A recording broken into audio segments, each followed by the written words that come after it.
শ্রমিকদের মারধরের অভিযোগে নগরীর অভ্যন্তরীণ রুটে বাস চলাচল বন্ধ রয়েছে। তীব্র গরমে যাত্রীদের দুর্ভোগ পৌঁছেছে চরমে।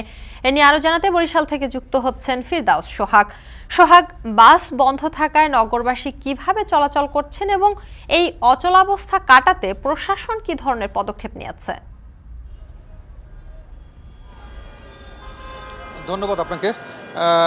সকাল থেকে বরিশালের যে স্থানীয় এবং অভ্যন্তরীণ রুট বলতে যেগুলো বোঝা যায়, আমি একটু বিস্তারিত বলি তাহলে দর্শকদের সুবিধা হবে। সেটি হচ্ছে বরিশাল থেকে মাদারীপুর, বরিশাল থেকে স্থানীয় রুট যেগুলো বানারীপাড়া, বরিশাল থেকে বাবুগঞ্জ, এই সব যে রুটগুলো রয়েছে সেই রুটগুলো কিন্তু বন্ধ রয়েছে এবং এই চরম দুর্ভোগ পোহাতে হচ্ছে সাধারণ যারা যাত্রী তাদেরকে আমরা দেখছি কেউ বিকল্প পথে অটোতে করে, মোটর সাইকেলে করে অথবা 3 হুইলারে করে তারা জরুরি প্রয়োজন যাদের খুব তারা যাতায়াত করছে।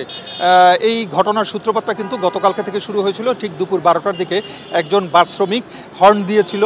তো এই হর্নটা কানে লাগার কারণে একজন প্রভাবশালী শ্রমিক নেতার লোক তিনি আসলে মারধর করেন এমন একটা অভিযোগ রয়েছে। সেই অভিযোগের প্রেক্ষিতে কিন্তু গতকালকে থেকে এখন পর্যন্ত অর্থাৎ এই 12 ঘন্টা বেশি অর্থাৎ 24 ঘন্টার মতো সময় ধরে বাস চলাচল বন্ধ রয়েছে স্থানীয় রুটের। তবে বরিশাল থেকে ঢাকা, বরিশাল থেকে বরগুনা, বরিশাল থেকে পটুয়াখালী এইসব দিকের যে বাসগুলো চলাচল অর্থাৎ সেগুলো কিন্তু চলাচল স্বাভাবিক রয়েছে। এছাড়া বরিশাল নথুল্লাবাদ বাস টার্মিনালের ওপর থেকে কিন্তু ঝালকাঠি, পটুয়াখালী, বরগুনা এইসব জায়গায় কিন্তু বাস চলাচল ঢাকা থেকে সেগুলো কিন্তু চলাচল স্বাভাবিক রয়েছে। শুধুমাত্র স্থানীয় অভ্যন্তরীণ রুট বলতে বরিশাল জেলার মধ্যে যে বাসের চলাচল সেগুলো কিন্তু বন্ধ রয়েছে এবং বরিশাল মাদারীপুর, বরিশাল শরীয়তপুর এইসব জায়গার বাস চলাচল বন্ধ রয়েছে।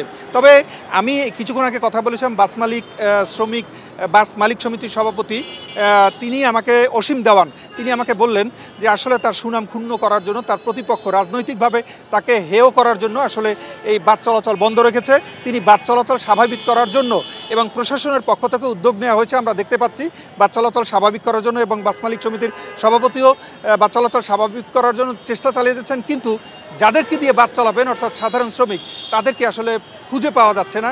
এই কারণেই কিন্তু এখন বাস চলাচল শুরু হয়নি। এতটুকুই ছিল বরিশাল থেকে আমার হাতে থাকা সর্বশেষ তথ্য। বাস চলাচল এই যে হঠাৎ করে বন্ধ হয়ে গেছে তার খবর। বরিশাল থেকে যুক্ত ছিলেন সহকর্মী ফিরদাউস সোহাগ। এখন ঢাকার এ পর্যায়ে নিচ্ছি